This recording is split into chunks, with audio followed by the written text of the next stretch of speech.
오빠 이게 뭐야? 공기청정 아니 공유기야 공유기.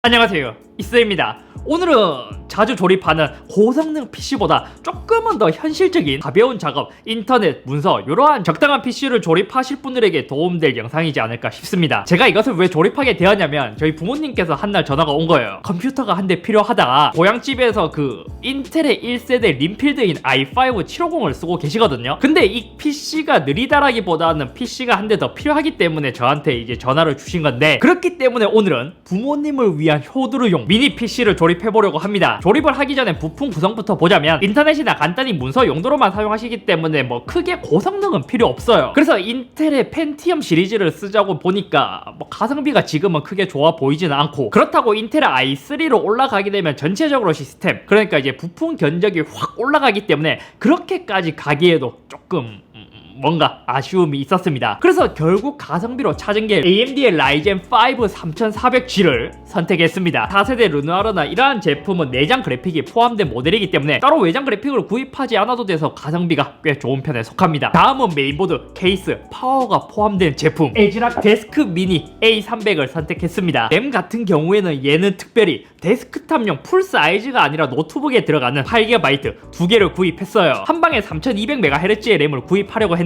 라이젠은 램 오버를 잘 먹으니까 그냥 가성비 조합으로 갔습니다. SSD 역시 가성비로 유명한 삼성 PM981A. 부모님은 사실 뭐 128GB도 충분하지만 저는 그냥 오랫동안 쓰기 위해서 512GB로 구입했습니다. 그리고 쿨러는 사실 라이젠 3400G를 구입하면 기본 쿨러가 포함되어 있긴 하거든요. 하지만 그래도 효도르용 최대한 소음이 적고 쿨링 성능을 좋게 하기 위해 녹투아 쿨러를 구입했습니다. 저 같은 경우에는 어차피 성능 면에서 가격을 많이 줄었으니까 그 가격만큼 다른 곳, 그러니까 뭐 케이스 크기라든지 소음이라든지 발열에 더 투자를 한 것이죠. 그래서 총 비용이 얼마나 들었냐? 케이스는 와이파이 옵션까지 추가해서 244,360원, CPU는 16740원, 램은 92,300원, SSD는 98,470원, 쿨러는 76,660원, 총 금액은 666,530원이 들었습니다. 어떻게 보면 이 정도 가격에 3300X에 뭐 중고로 이제 외장 그래픽까지 구입하면 이제 괜찮은 게이밍 PC를 만들 수도 있지만, 오늘 조립하는 것은 사용 용도가 다른 거예요. 그러니까 게이밍 위주로 쓰기보다는 가정용 PC에 맞춘 PC라는 것이죠. 솔직히 제가 조립한 것도 좀 풀옵션에 가까워서 약간 스펙이 오버이긴 하거든요. 만약 여기서 와이파이 옵션을 빼고 CPU 체급을 한 3200G 정도로 낮추고 SSD 용량을 낮추고 쿨러를 기본 쿨러로 쓰게 된다면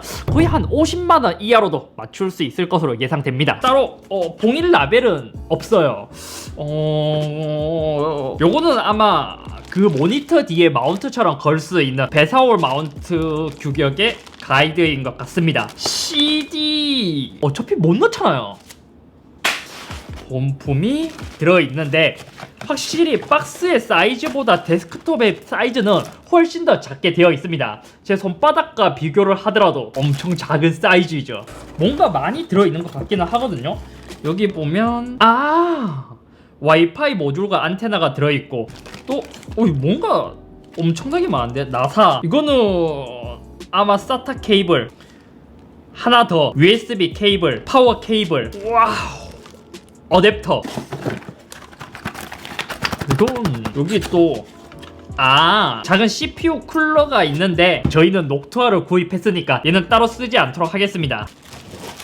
비닐을 벗겨서 사실 디자인이 그렇게 예쁘게 생겼지는 않습니다. 찾다 보니까 작은 사이즈의 미니 PC 케이스가 흔치 않고 마음에 드는 게 없고, 그나마 얘가 괜찮아서 디자인을 포기하고서라도 구입한 모델이에요. 전원 버튼은 위에 있고 C타입과 A타입 포트 각각 한 개씩. 이어폰 잭과 헤드폰 잭이 원래 이렇게 따로 떨어져 있나? 뒤쪽에는 각종 I/O 포트들이 있는데 전원 케이블과 DP 포트, HDMI, RGB랑 유선 램, 그리고 2개의 USB 포트가 있습니다. USB 포트의 개수는 조금 작습니다. 진짜 구입해놓고 너무 잘 쓰고 있는 위아 샤오미 드라이버 쏙 하면 나오고,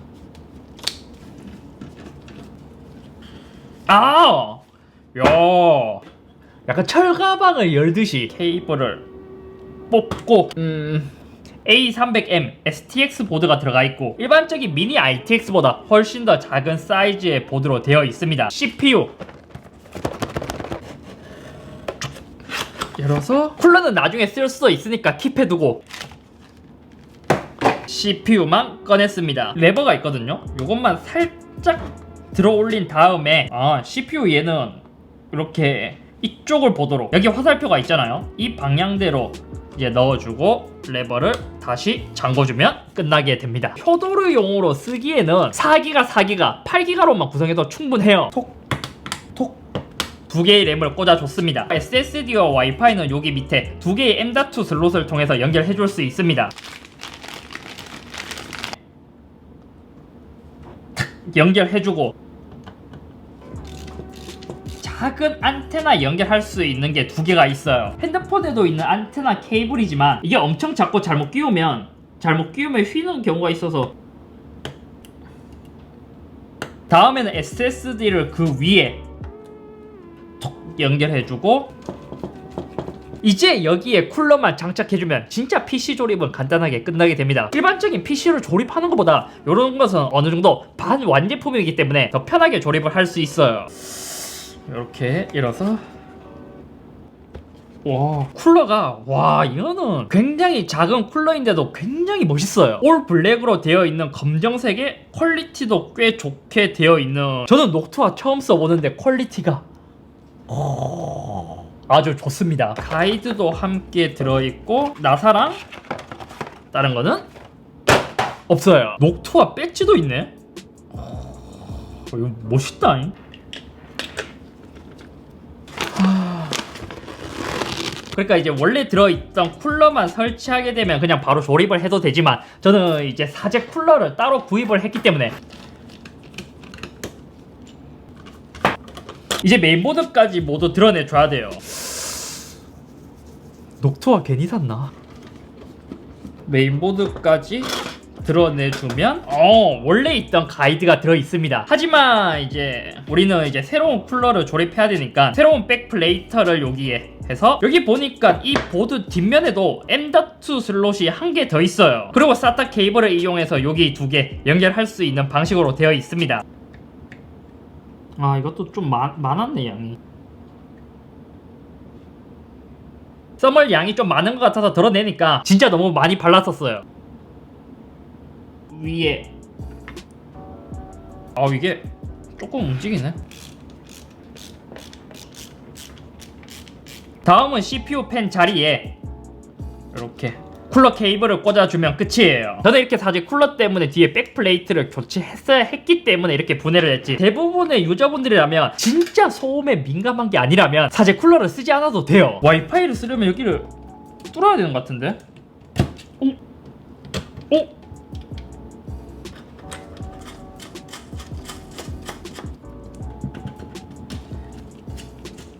두 번째 안테나도 조립이 끝났습니다. 앞에 버튼이랑 단자들을 다시 연결해주고 케이스에 조심히, 선 간섭이 생기지 않도록 조심히 잘 들어가라고 밀어서 이야기 잘 타이르면서 이렇게 딱 넣어주면 컴퓨터 조립은 굉장히 간단하고 쉽게 끝나게 됩니다. 이제 설치를 해보도록 하죠. 데스크 미니 뒷면에 까먹고 와이파이 안테나를 설치 안 했거든요. 요거는 그냥 이게 조금 크기는 해요. 전원 케이블, 모니터 DP 케이블, 그 다음 마우스랑 여러가지 잡것들을 연결해주면 굉장히 작은 데스크톱 조립이 끝났습니다. 여기서 이제 전원 버튼을 싹 누르게 되면 와, 순간 시끄했네 이게. 바이오스가 떴다는 것은 정상적으로 조립은 완료되었다는 거예요. 램 오버 되는지 볼까?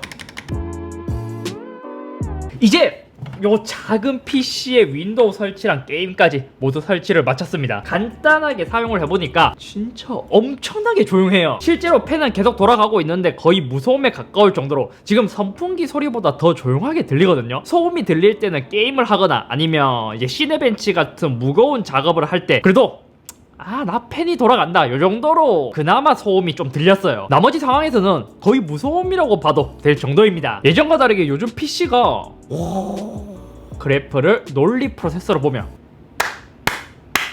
4코어 8스레드입니다. 그래픽카드는 베가 11이 탑재되어 있고 메모리도 이제 16GB 3200MHz 국민 오버까지 모두 정상적으로 작동하고 있는 모습을 볼 수 있습니다. 512GB 모두 정상적으로 인식하고 있어요. 이 상태에서 시대벤치 R20을 돌렸을 때는 1900점이 나왔습니다. 인텔 i7 7700K보다는 500점 정도 낮은 수치이고 그래픽카드의 성능을 알아보는 파이어 스트라이크의 그래픽 스코어는 3881점이 나왔습니다.